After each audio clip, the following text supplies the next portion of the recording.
Angela Rayner's professional makeover following her audience with the Pope apparently also arranged to make her look good, and her defence of hiring a taxpayer-funded photographer it's a fascinating mix of political pragmatism, media strategy, and unapologetic authenticity. Once an ardent critic of Boris Johnson's vanity photographers, Rayner now finds herself walking the same tightrope of political optics, balancing transparency and image management in the unforgiving spotlight of public scrutiny. In her interview with Lorraine, Rayner offered a spirited justification. The public demands visibility, and yet paradoxically, visibility invites criticism. The hiring of Simon Walker, her £68,000 a year photographer, underscores this strategic shift in Puritan attitudes. The public, she argues, deserves to see her at work. Is that when she's drinking something out of a straw?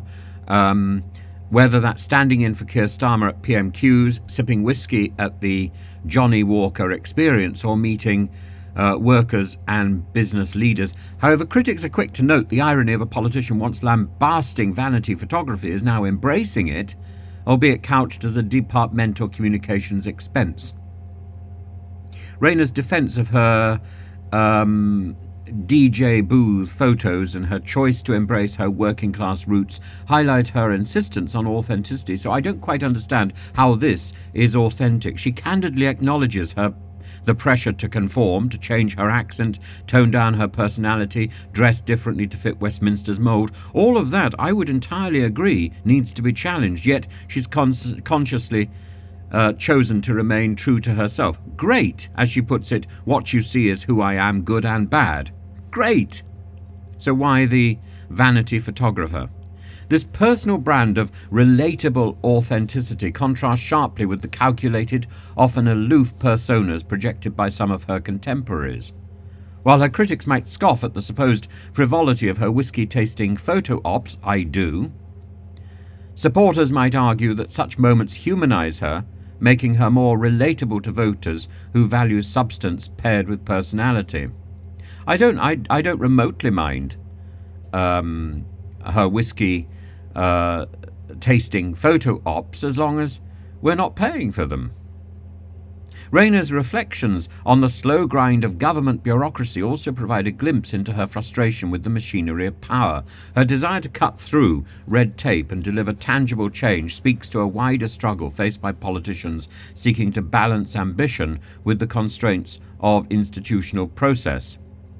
It's a relatable lament, but it's also a risky admission in a political climate where impatience can be framed as inexperience. Ultimately, Rayner's approach, equal parts bold pragmatism and working-class candour, represents a recalibration of her political strategy. And while I understand that prime ministers may have taxpayer-funded photographers following them around, I don't understand why that extends to junior ministers or deputy prime ministers or whatever other ministers might call themselves. I don't see the value of this sort of photo opportunity. A photo opportunity is something where a seasoned journalist grabs a photo and it may be great and everybody benefits. But this PR stuntery is at our expense is something I don't think should be lauded, even in the interests of, quote, furthering authenticity. I don't think this is about whether the public will forgive her for embracing the trappings of office that she once criticised. I think this is not about hypocrisy. This is about waste of money. And at a time when the government is talking about austerity, this is an indulgence. And, this sort of professional makeover thing, it stinks of the Lord Ali scandal earlier. And I would prefer I would prefer to hear the stories about the same Angie who works double hard to make a difference, rather than all these manufactured photos.